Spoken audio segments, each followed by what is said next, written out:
दोस्तों, हिंदू पंचांग के अनुसार भाद्रपद पूर्णिमा पर पितृपक्ष आरंभ हो जाते हैं, जो अश्विन मास की अमावस्या पर समाप्त होते हैं।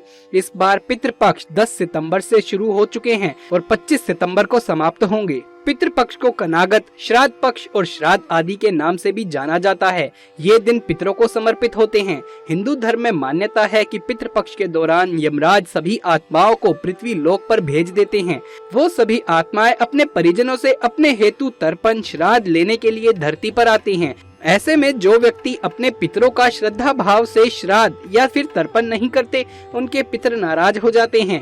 इसीलिए पितृपक्ष के दौरान पितरों के निमित्त तर्पण और श्राद्ध जरूर करने चाहिए। पितृपक्ष में पितरों के लिए श्राद्ध करने से परिवार के सदस्यों की तरक्की का रास्ता खुल जाता है, साथ ही पितृदोष का भी निवारण होता है। मान्यता है कि पितृपक्ष में तर्पण, श्राद्ध और पिंडदान करने से पितृगण प्रसन्न होते हैं और अपने परिजनों को सुख और संपन्नता का आशीर्वाद देते हैं। दोस्तों, पितरों के निमित्त श्राद्ध और तर्पण कर्म पितरों की मृत्यु तिथि पर ही करने चाहिए, यानी कि जिस समय जिस व्यक्ति की मृत्यु होती है उस समय जो तिथि होती है, चाहे वो कृष्ण पक्ष हो या शुक्ल पक्ष, पितृपक्ष के दौरान उसी तिथि को उस व्यक्ति का श्राद्ध किया जाता है। जैसे कि यदि किसी व्यक्ति की मृत्यु की तिथि शुक्ल पक्ष या फिर कृष्ण पक्ष की चतुर्थी है, तो पितृपक्ष की चतुर्थी पर उस व्यक्ति का श्राद्ध किया जाएगा। जिन पितरों की मृत्यु तिथि पता नहीं होती, उनका श्राद्ध सर्व पितृ अमावस्या पर किया जाता है। हिंदू धर्म में मृत्यु के बाद श्राद्ध करना बेहद ही जरूरी माना जाता है। मान्यता है कि अगर अपने पूर्वजों का विधि पूर्वक श्राद्ध और तर्पण नहीं किया जाए तो उन्हें इस लोक से मुक्ति नहीं मिलती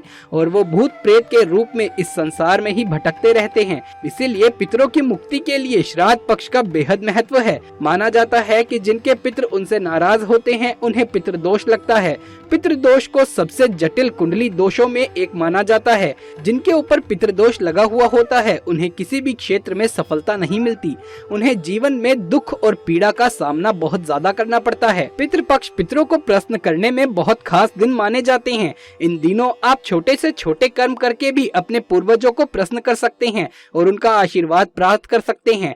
माना जाता है कि जिन पर उनके पितरों का आशीर्वाद होता है, उन्हें सभी देवी देवताओं का भी आशीर्वाद प्राप्त हो जाता है। आज के इस वीडियो में हम आपको पितृपक्ष में किया जाने वाला एक बहुत ही आसान और असरकारक उपाय बताने वाले हैं। इस उपाय को आप पितृपक्ष के किसी भी दिन कर सकते हैं, लेकिन अगर आपके लिए ये पॉसिबल हो तो इस उपाय को आप पितृपक्ष में रोजाना अवश्य ही करें। इस उपाय को करने से पितृ तृप्त होते हैं, पितृ प्रसन्न होते हैं, पितृ का आशीर्वाद आपको प्राप्त हो जाता है और पितरों के आशीर्वाद से पितृ दोष से मुक्ति भी मिलती है और बिगड़े काम अपने आप ही बनने लग जाते हैं। जीवन में खुशहाली आती है और हर क्षेत्र में सफलता मिलती है। दोस्तों, इस उपाय को सही प्रकार से करने के लिए आप हमारे वीडियो को एंड तक अवश्य देखिएगा। आइए अब जान लेते हैं कि क्या है वो उपाय। दोस्तों, ये उपाय आपको थोड़े से काले तिल से करना है। उपाय करने के लिए सबसे पहले स्नान करके स्वच्छ वस्त्र धारण कर लें। इसके बाद आप एक साफ लोटा लें। आप इसके लिए स्टील का या तांबे का या पीतल का लोटा ले सकते हैं। लोटा लेने के बाद इसमें शुद्ध जल भरें। जल में थोड़ा सा गंगा जल डालें। अब इस जल में थोड़े से साफ किए हुए काले तिल डालें और थोड़ी सी शक्कर डालें। अगर आपके पास कुशा हो, कुशा की घास, तो थोड़ी सी कुशा की घास भी आप इसमें अवश्य ही डालें। अब आपका जल का लोटा तैयार हो गया है। अब आप इस जल के लोटे को किसी खुले स्थान पर ले जाएं, जैसे कि आप अपने आंगन में इसे ले जा सकते हैं, बालकनी में ले जाएं या छत पर इसको ले जाएं। अगर घर में ऐसी कोई जगह ना हो तो घर के आसपास कोई मंदिर हो या फिर कोई साफ खाली स्थान हो या मैदान खाली पड़ा हो तो आप वहाँ पर जाएं। खुले स्थान पर पहुँचने के बाद अब आप दक्षिण दिशा की तरफ यानी कि साउथ की तरफ मुंह करके खड़े हो जाएं। दोस्तों, आपको ऐसा खड़ा होना चाहिए कि आपका मुख साउथ की तरफ होना चाहिए यानी कि दक्षिण दिशा की तरफ, और आपकी पीठ उत्तर दिशा की तरफ होनी चाहिए। दोस्तों, शास्त्रों के अनुसार दक्षिण दिशा में पितृलोक है और दक्षिण दिशा में ही स्वामी त्रिलोक हैं।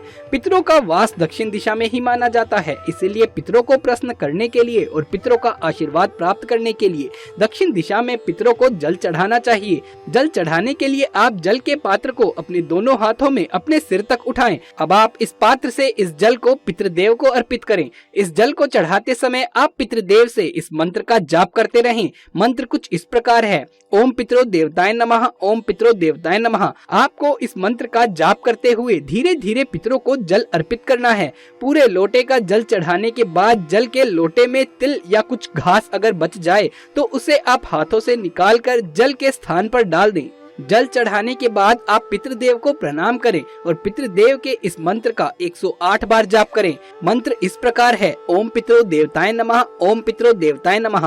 दोस्तों, इस मंत्र का जाप आप खड़े होकर या बैठकर भी कर सकते हैं। आपने जहां जल चढ़ाया है, अगर आप इतनी देर तक वहां रुककर मंत्र का जाप नहीं कर सकते तो आप पहले पितृदेव को प्रणाम करें और उसके बाद सभी कष्टों और संकटों और पितृदोष से मुक्ति की प्रार्थना करें। प्रार्थना करने के पश्चात अब आप अपने घर पर किसी साफ स्थान पर बैठकर दक्षिण दिशा की तरफ मुख करके इस मंत्र का 108 बार जाप कर सकते हैं। दोस्तों, अगर आपके यहाँ जल चढ़ाने के लिए कोई खुला स्थान नहीं है, कोई ऐसी जगह नहीं है जहाँ पर आप जल चढ़ा सकते हैं, और किसी खुले स्थान पर जाकर दक्षिण दिशा की तरफ मुख करके खड़े हो जाएं और उस पात्र में आप जल चढ़ा दें। पात्र में जल चढ़ाने के बाद आप पात्र के जल को किसी साफ स्थान पर लगे हुए पेड़ पौधे की जड़ में डाल दें। दोस्तों, जल चढ़ाते समय इस बात का ध्यान रखें कि पितरों को जो जल अर्पित किया है उस जल पर पैर न रखें। जल चढ़ाते समय अगर पैर पर छींटे आ जाएं तो इससे दोष नहीं लगता है, लेकिन चढ़ाए हुए जल पर चलना नहीं चाहिए। इस उपाय को परिवार के सभी सदस्य कर सकते हैं। इस उपाय को महिलाएं, कन्याएं भी कर सकती हैं, लेकिन ध्यान रखें पीरियड्स के दौरान आप इस उपाय को ना करें। दोस्तों, पितरों की प्रसन्नता के लिए पितृपक्ष के दौरान रोजाना आप इस उपाय को अवश्य ही करें। इस उपाय को करने से पितृदेव का आशीर्वाद प्राप्त होता है। आपके पितृ प्रसन्न होते हैं, तृप्त होते हैं और आपको आशीर्वाद देते हैं, और जिन पर उनके पितरों का आशीर्वाद होता है, जिनके पितृ उनसे प्रसन्न होते हैं, उनको पितृ दोष से मुक्ति मिलती है। बिगड़े काम बनने लगते हैं, हर क्षेत्र में सफलता मिलती है और जीवन में खुशहाली आती है। उपाय आपको दिन के समय करना है, यानी कि इस उपाय को आप संध्या काल के बाद ना करें।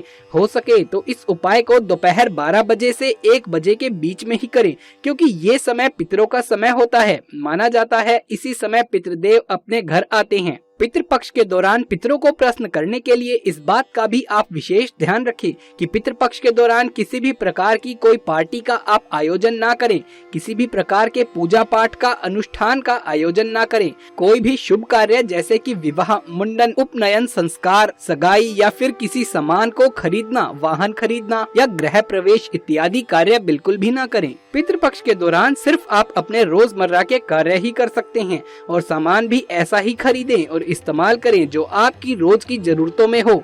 नए वस्त्र भूलकर भी ना खरीदें और घर में रखे हुए पहले से कोई नए वस्त्र हैं जिन्हें आपने पहले नहीं पहना है तो उन वस्त्रों को भी पितृपक्ष के दौरान ना पहने। पितृपक्ष के दौरान खुशबू की चीजें, सौंदर्य प्रसाधन कम से कम इस्तेमाल करें।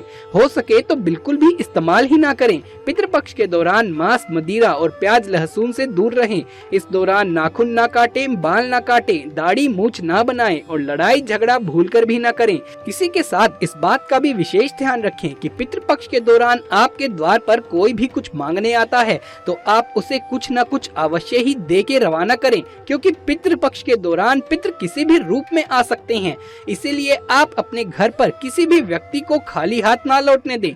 पितृपक्ष में रोज कुत्तों को रोटी अवश्य खिलाएं। घर में जब आप रोटी बनाएं तो आखिरी रोटी कुत्ते के लिए जरूर निकालिए और पितृपक्ष में रोजाना कुत्ते को 1 रोटी जरूर खिलाएं। पितृपक्ष के दौरान पितरों की प्रसन्नता के लिए इन सभी बातों की विशेष महत्वता है, तो दोस्तों इनका आप विशेष ध्यान रखें। अगर ये वीडियो पसंद आया हो तो इसे एक लाइक करके अपने दोस्तों और रिश्तेदारों में इसे ज्यादा से ज्यादा शेयर करें। आगे भी ऐसे वीडियोस देखते रहने के लिए हमारे चैनल को सब्सक्राइब करके पास वाले बेल आइकन को भी दबा लीजिए। जल्द मुलाकात होगी आपसे किसी अगली वीडियो में, तब तक के लिए आप सभी का धन्यवाद।